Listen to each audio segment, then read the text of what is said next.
8 ذوالحجہ کو آپ جب مینا جائیں گے، آئے ہائے کیا منظر ہے. یقین کریں دنیا کے بڑے بڑے آپ نے پلازے دیکھے ہوں گے، دنیا کے بڑے بڑے ایسے شہر دیکھے ہوں گے جس کی مثال دی جاتی ہے، مگر یہ ایک ایسی بستی ہے جو سال میں ایک ہی بار آباد ہوتی ہے. لاکھوں لوگ خیموں میں جمع ہوتے ہیں.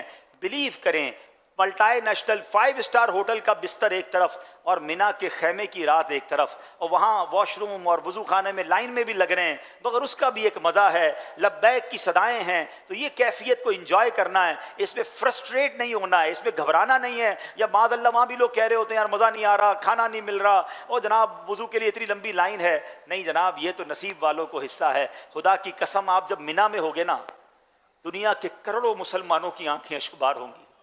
وہ آپ کو دیکھ رہے ہوں گے ٹی وی پر کہ دیکھیں یہ کتنے خوش نصیب ہیں، آج احرام پہنے مینا میں ہیں، مینا میں رات گزار رہے ہیں، صبح عرفات جانا ہے. اور یا اپنے گھروں کے بستر پر آرام دہ کمروں میں بھی وہ تڑپ رہے ہوں گے کہ کاش ہم بھی ان کے ساتھ مینا میں ہوتے. تو اے مینا میں رہنے والوں، تم شکوہ نہ کرنا، تم لڑائی نہ کرنا. ہاں یہ پرابلم ہے، جیسے ہی مینا میں جاتے تو خیموں میں لڑائیاں شروع ہو جاتی ہیں کہ حضرت ہمارا یہ بستر تھا تو یہ میری جگہ تھی. کسی سے نہیں لڑنا ہے. میں لڑنے گیا ہی نہیں ہوں، میں تو معافی مانگنے گیا ہوں، میں تو مغفرت لینے گیا ہوں. اگر آپ کو لگتا ہے کوئی غلط کر بھی رہا ہے تو آپ معلم کے بندے کو بلائیں، خود کسی سے نہ لڑیں، کونے میں بیٹھ جائیں، ذکر و درود پڑھیں. 5 نمازیں آپ نے وہاں پڑھنی ہیں ماشاءاللہ. اب رفیق الحرمین ساتھ لے جائیں، کوئی کتابیں ساتھ لے جائیں. اچھا وہاں ہم نے بھی دیکھا جب حاجی مینا میں پہنچتے ہیں نا، کچھ رات کو پہنچ جاتے ہیں، کچھ صبح پہنچتے ہیں، تو صبح صبح تو لبیک کی صدائیں آ رہی ہوتی ہیں، کوئی قرآن پڑھ رہا ہوتا ہے، کوئی تسبیح پڑھ رہا ہوتا ہے. مگر چونکہ ہماری انفراد عبادت کی تو عادت ہی نہیں ہے، 1 آدھ گھنٹے کے بعد اب جناب مستی مذاق شروع ہو جائے گی، پھر سیاست پر باتیں ہوں گی، الگ الگ خیموں سے الگ الگ آوازیں آ رہی ہوں گی، کوئی کسی کو نام رکھ رہا ہوگا. یہ عجیب ماحول ہنسی مذاق کا اور جس کو کہتے ہیں فضولیات کا ماحول بن جائے گا.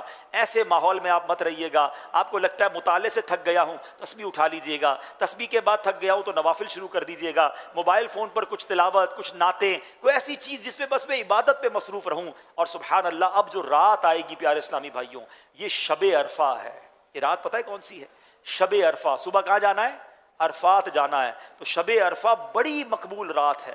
ہو سکے تو اول وقت میں عشاء پڑھ کے کچھ عبادت کر کے سو جائیں، پھر اگر موبائل میں الارم رکھیں تہجد کے لیے اٹھیں اور تہجد پڑھ کے پھر کسی کونے میں جا نماز بچھا کر خوب دعائیں کریں. بعض اوقات معلم کی طرف سے اعلان ہوتا ہے کہ بسیں عرفات کو جا رہی ہیں. وہاں میں مشورہ دوں گا کہ جو مینا میں رات ہے نا، یہ گزارنا سنت مؤکدہ ہے. تو کوشش کریں کہ فجر کی نماز پڑھ کر جائیں، کہ یہ سنت ہے کہ فجر پڑھ کر، بلکہ طلوع آفتاب کے بعد یا سے فجر کا ٹائم ختم ہو جائے پھر جائیں. لیکن رات سے معلم کی بسیں شروع ہو جاتی ہیں.